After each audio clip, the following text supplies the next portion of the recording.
Terima kasih pemirsa, Anda kembali menyaksikan Kominfo Newsroom. Pemirsa, pengelolaan perbatasan merupakan bagian integral dari manajemen negara yang secara operasional merupakan kegiatan penanganan atau pengelolaan batas wilayah dan kawasan perbatasan. Serta pemirsa, pemerintah melalui Peraturan Presiden Nomor 12 Tahun 2010 membentuk Badan Nasional Pengelola Perbatasan atau BNPB. Seperti yang kita ketahui, selama 10 tahun kepemimpinan Presiden Joko Widodo, ini kita telah membangun 15 pos lintas batas negara. 7 PLBN dibangun pada periode pertama, yakni tahun 2015 hingga 2019, dan 7 PLBN dan 8 PLBN lainnya dibangun pada tahun 2020 sampai dengan tahun 2024.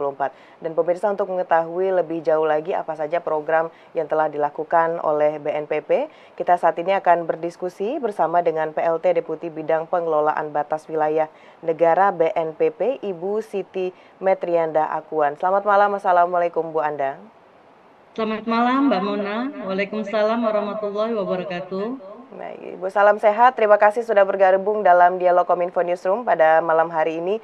Bu Anda, ini sudah 1 dekade atau 10 tahun kepemimpinan Presiden Joko Widodo dan kita melihat berbagai kegiatan, berbagai program telah dilakukan oleh Badan Nasional Pengelola Perbatasan. Selama 10 tahun ini, Bu, Anda secara ringkasnya keseluruhan dari program yang telah dijalankan oleh BNPB ini seperti apa, Ibu? Baik Mbak. Terima kasih Mbak Mona. Mungkin sebelumnya saya mengingatkan kembali bahwa BNPB adalah badan yang mengkoordinasikan 27 kementerian lembaga dan 15 provinsi perbatasan untuk melakukan pengelolaan di batas wilayah negara dan kawasan perbatasan. Mungkin saya boleh share screen sedikit. Ini ada wilayah negara Indonesia. Saya memperlihatkan bagaimana BNPB mengelola batas wilayah negara dan kawasan perbatasan dan seperti apa batas wilayah negara kita dan kawasan perbatasan kita. Mungkin bisa share screen Mbak Tika sedikit peta batas wilayah kita. Saya memperlihatkan ada 27 kementerian lembaga dan ada 15 provinsi kawasan perbatasan. Yang semuanya itu merupakan tanggung jawab BNPB untuk melakukan koordinasi pengelolaan di batas wilayah negara maupun di kawasan perbatasannya. Bisa kita lihat di sini Mbak Mona bahwa sebenarnya kadang-kadang kita cuma ingat bahwa batas wilayah negara itu adalah batas wilayah darat. Sebenarnya kita berbatasan di wilayah darat itu hanya dengan 3 negara, yaitu Malaysia, Papua Nugini, dan juga Timor Leste atau RDTL. Tetapi sebenarnya kita mempunyai batas wilayah negara itu dengan 10 negara tetangga, mulai dari India, Thailand, Malaysia, Vietnam, Singapura, Filipina, PNG, Timor Leste, dan juga Australia. Ada 10 negara yang kita harus kelola wilayah perbatasannya dengan sebaik-baiknya.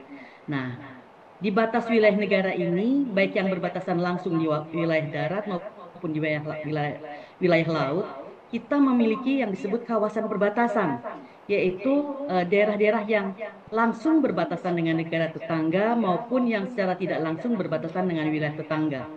Nah, ini saya memperlihatkan sedikit. Di sini ada batas wilayah daratnya, ada batas wilayah laut. Kalau di batas wilayah darat, ini secara pasti kita lihat garis batas wilayah daratnya.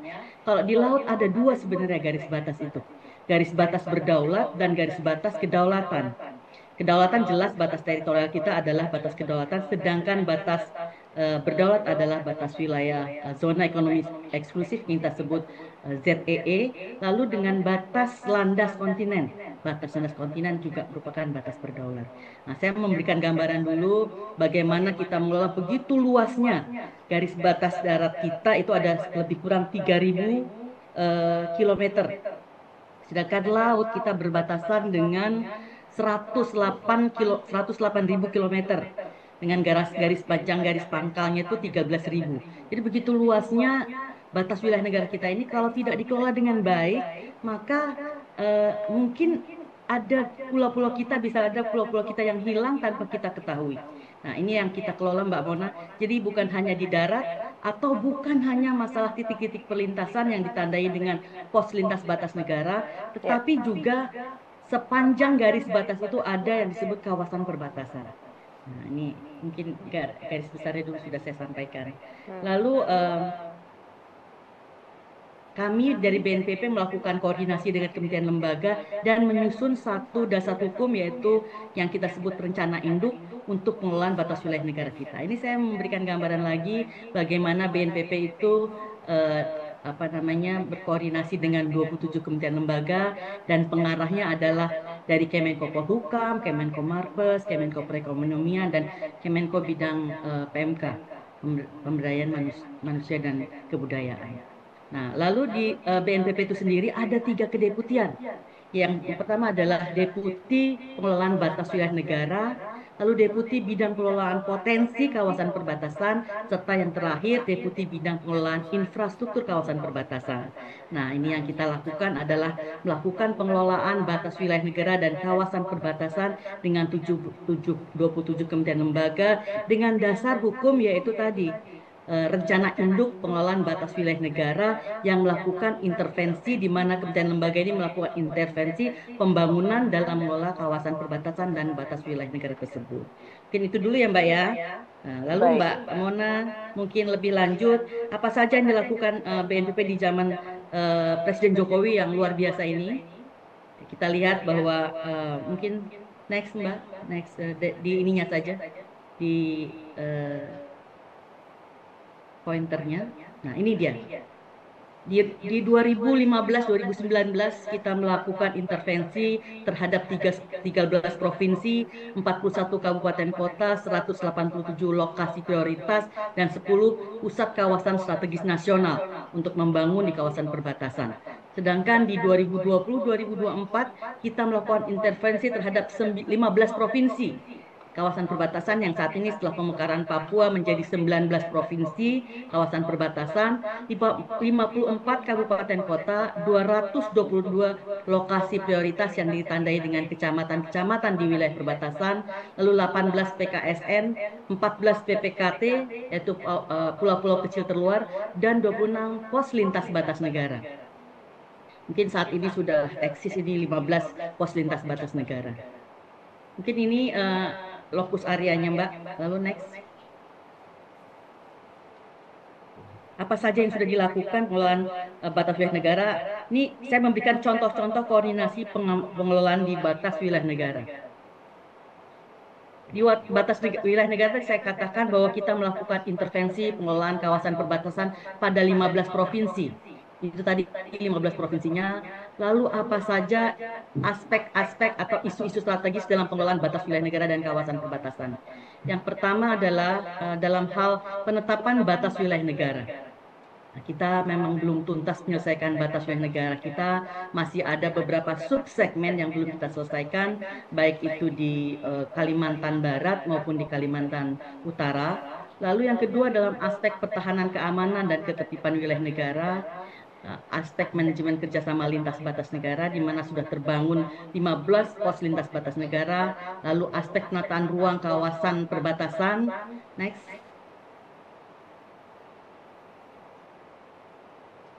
Aspek pertumbuhan ekonomi kawasan perbatasan, aspek pemerataan pembangunan kawasan perbatasan, dan aspek sosial dan pelayanan. Mungkin ini Mbak yang utamanya ingin saya sampaikan mengenai isu-isu strategis pengelolaan batas wilayah negara. Dan mungkin kalau pertanyaan Mbak adalah apa saja yang sudah kita lakukan, maka aspek-aspek inilah yang kita kejar untuk menyelesaikan atau melakukan pengelolaan di kawasan perbatasan dan apa saja capaiannya mungkin kita bisa lihat sementara. Ada beberapa hal yang ingin saya sampaikan. Lalu yang pertama adalah contoh-contoh koordinasi pengelolaan batas wilayah negara. Kita sudah melakukan pembangunan 890, coba Mbak tolong tadi di pointernya uang.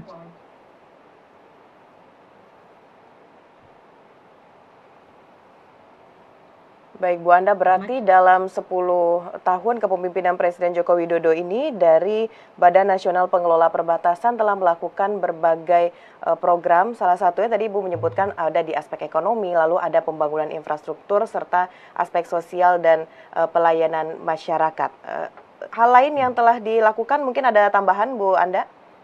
Ya, ini saya tadi menyatakan itu di kawasan perbatasan. Mm-mm. Lalu di batas wilayahnya sendiri, kita sudah menyelesaikan berbagai perundingan dengan negara tetangga, Malaysia, dan juga RDTL. Dan kalau dengan PNG kita sudah selesai batas wilayahnya. Dengan Malaysia kita masih ada tersisa 4 subsegmen yang belum dilakukan pembahasan di Kalimantan Barat. Tetapi sisanya di Kalimantan Utara sebenarnya kita sudah melakukan pembahasan yang cukup serius dan kita sudah mencapai MOU eh, yaitu di daerah Simantipal dan subsegmen C500 sampai C600. Jadi sebenarnya di Kaltara kita tinggal sedikit lagi, kita sudah hampir tuntas 100%, sedangkan di Kalimantan Barat kita masih menyisakan 4 subsegmen yang masih perlu dibahas. Nah, apa saja capaiannya? Kita sudah terbangun di zaman Bapak Jokowi ini 320 pilar dibangun pada era BNPB rencana 2024 dan rencana 2024-2029 ada lagi rencana untuk 40 pilar yang akan kita bangun.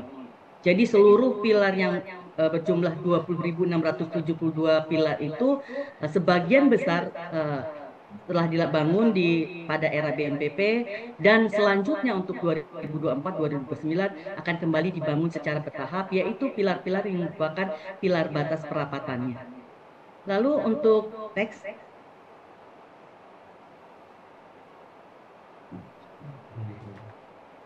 next.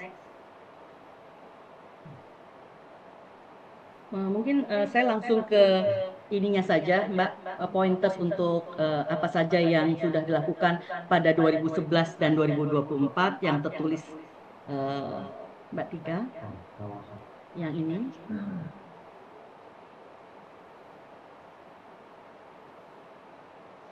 Maaf ya Mbak, ini kayaknya agak lambat ininya, Iya, iya, proyektornya. silakan Ibu. Ini Mbak Tika. Iya.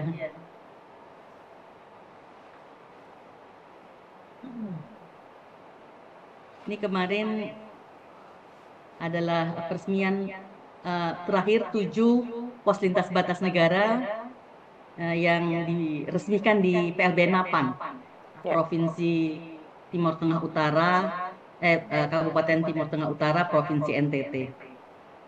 Seluruhnya ada 7 yang baru, semuanya diresmikan secara simbolik di PLB Napan. Nah, ini dalam yang D, yang D. Baik, kalau kita berbicara mengenai PLBN, 7 PLBN yang baru diresmikan oleh Presiden Joko Widodo beberapa waktu yang lalu, di sana Presiden juga menekankan ya Bu Anda bahwa dengan adanya PLBN ini bisa melindungi masyarakat dan meningkatkan pertumbuhan ekonomi sesuai dengan yang disampaikan oleh Bu Anda tadi yang merupakan salah satu tujuan ya dari atau program dari Badan Nasional Pengelolaan Perbatasan. Betul sekali Mbak, jadi kita berharap dengan pembangunan PLBN ini akan menjadi sentra pertumbuhan perekonomian masyarakat, mengembangkan kehidupan perekonomian yang lebih baik di masyarakat di kawasan perbatasan. Selain itu mungkin kita bisa melihat bersama menyaksikan bahwa pembangunan PLBN di daerah kawasan perbatasan yang menjadi titik lintas batas negara ini akan memberikan multiplier efek bagi pertumbuhan perekonomian di kawasan perbatasan. Hal lain mungkin bisa kita lihat dari kita bisa lihat yang D, Mbak Tika. Pengelolaan batas wilayah negara kawasan perbatasan tahun 2011 sampai 2024. Selain melakukan pembangunan patok-patok tadi, identifikasi tanda batas, hasil pelaksanaan identifikasi PR, mungkin kita bisa langsung yang masalah perekonomiannya dalam bidang pengelolaan potensi. Koordinasi kita dengan infrastruktur kawasan perbatasan ini nomor 2 ya, nomor 2.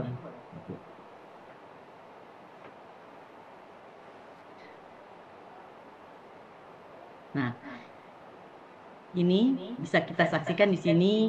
Yang pertama dari hasil koordinasi kita dengan Kementerian Kelautan dan Perikanan sebagai negara kepulauan, potensi kelautan dan perikanan Indonesia sangat besar, baik perikanan tangkap maupun perikanan budidaya.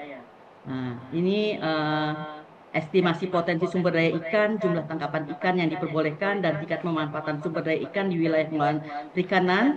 Dari 11 wilayah penangkapan perikanan, 9 diantaranya berada di kawasan perbatasan. Jadi kita bisa melihat potensi yang sangat besar ini ada di daerah perbatasan kita yang kita harapkan dengan pengelolaan yang baik, maka potensi kawasan perbatasan ini bisa dioptimalkan hasilnya, menambah kesejahteraan bagi masyarakat di kawasan perbatasan. Lalu selanjutnya potensi pariwisata. Nah, ini juga kita berkoordinasi dengan Kementerian Pariwisata, potensi objek daya wisata yang luar biasa. Mungkin ini kita kendalanya adalah masalah konektivitas yang masih belum baik di wilayah perbatasan, tapi secara keseluruhan wilayah perbatasan ini sangat layak untuk dikembangkan potensi pariwisatanya. Ya, next.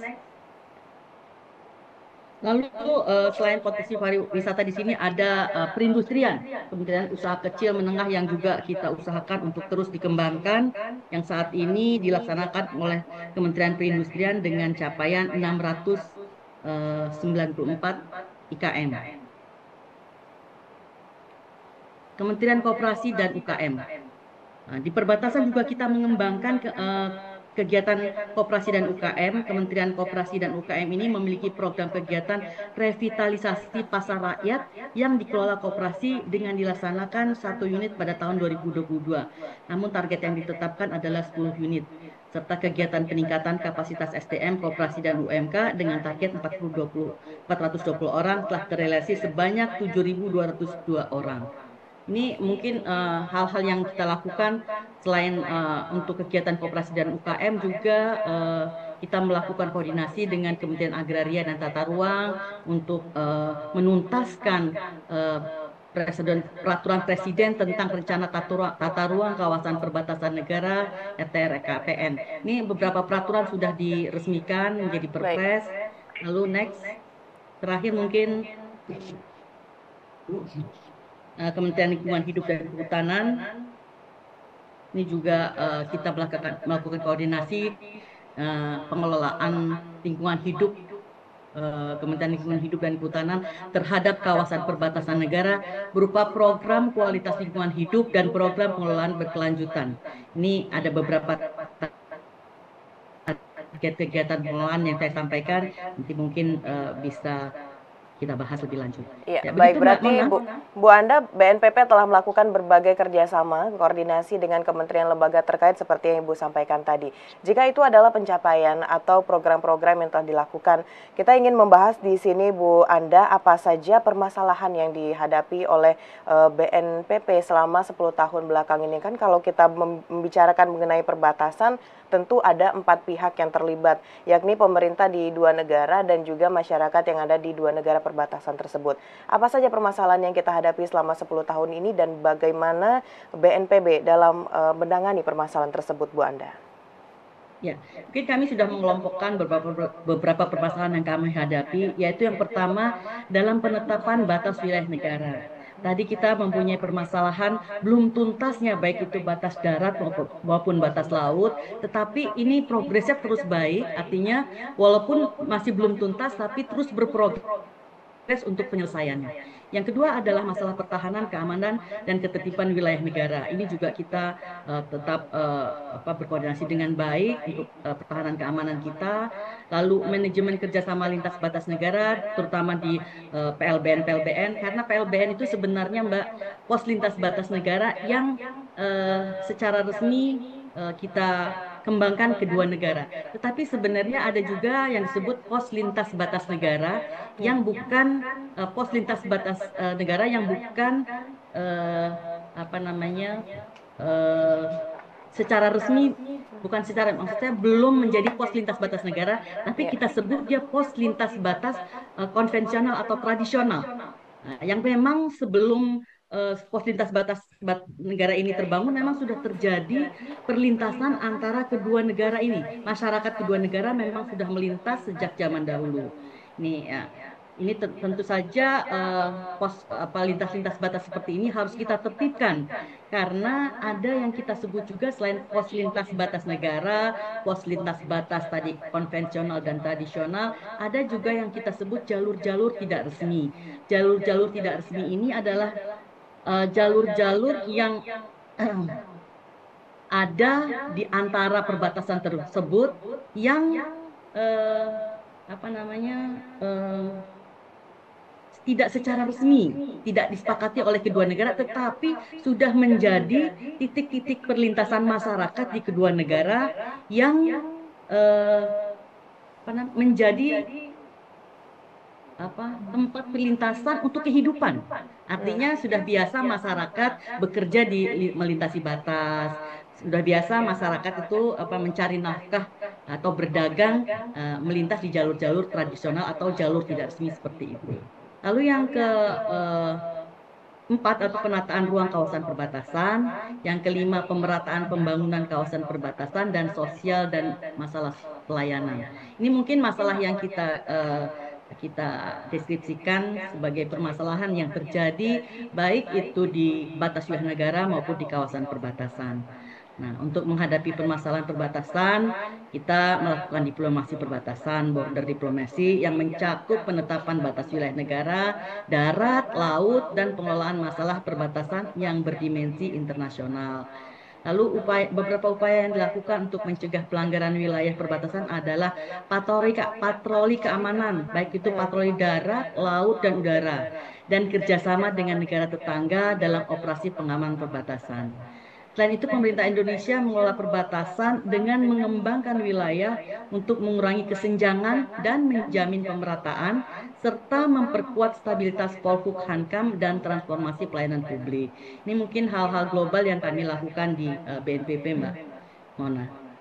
Baik. Adapun permasalahan yang dihadapi di wilayah perbatasan ini ada uraiannya sendiri.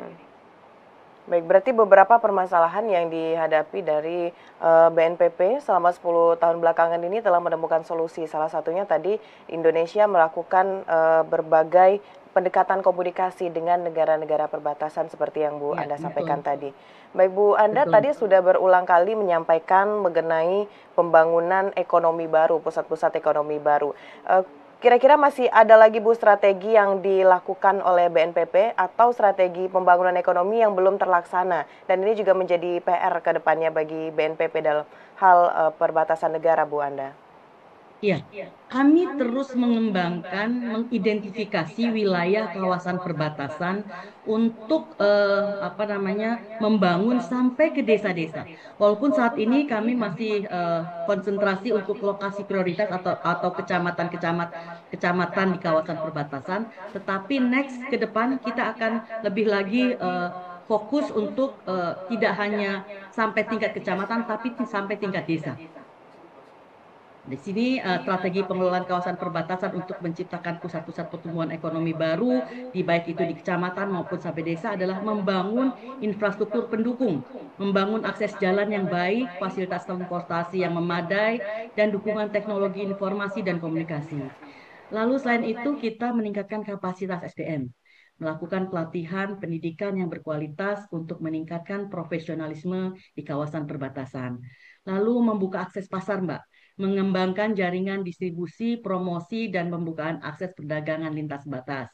Lalu memberikan bantuan pembiayaan kepada usaha kecil dan mikro di daerah perbatasan, dan yang terakhir menyelenggarakan program pelatihan keterampilan bagi masyarakat lokal. Hal tersebut juga sejalan dengan 8 misi Cita Presiden Wakil Presiden terpilih tahun 2024-2029. Jadi ini hal-hal yang kita kembangkan dari 8 misi Cita Presiden kita. Gitu, Pak. Baik, Bu Anda, ini terakhir kita sudah banyak sekali membahas mengenai apa saja upaya, program, permasalahan, dan pembangunan telah dilakukan oleh BNPP selama 10 tahun ke depan. Terakhir kita minta closing statement dari Bu Anda mengenai program-program, upaya, dan juga harapannya untuk tahun berikutnya dalam hal pembangunan di wilayah perbatasan. Mungkin singkat saja, silakan Bu Anda. Kami visi BNPP ya Mbak ya, yaitu terwujudnya Indonesia maju yang berdaulat, mandiri dan berkepribadian berlandaskan gotong royong di perbatasan negara. Dari sudut pandang pertahanan keamanan sebagai beranda depan negara, pembangunan di kawasan perbatasan sangat penting demi memperkuat upaya penegakan kedaulatan serta dalam rangka penegakan pertahanan dan keamanan dari ancaman transnational crime, kejahatan internasional. Lalu gini Mbak, yang paling penting adalah kami BNPP punya komitmen untuk mewujudkan Indonesia Emas. Dan Indonesia Emas itu tidak mungkin terwujud jika tidak ada pembangunan, tidak ada kesejahteraan, mulai dari desa dan kawasan perbatasan. Untuk statement Ya. closing statement saya yang terakhir. Ya, terima kasih Mbak. Baik, baik Bu Anda, tentu kita seluruhnya berterima kasih juga kepada Badan Nasional Pengelola Perbatasan selama 10 tahun ini telah memberikan berbagai kontribusi yang maksimal untuk mempertahankan dan mengamankan seluruh pengelolaan perbatasan negara di Indonesia. Terima kasih Bu Anda sudah hadir dan berdiskusi dalam Dialog Kominfo Newsroom pada malam hari ini. Kita akan update lagi informasi berikutnya dalam Dialog Kominfo Newsroom selanjutnya. Terima kasih Ibu, selamat malam, selamat melanjutkan aktivitas. Terima kasih Mbak Mona. Selamat malam. Waalaikumsalam warahmatullahi wabarakatuh. Baik pemirsa, itulah dialog kita pada Kominfo Newsroom kali ini. Usai jeda pariwara, kami akan kembali dengan informasi lainnya. Tetaplah bersama kami.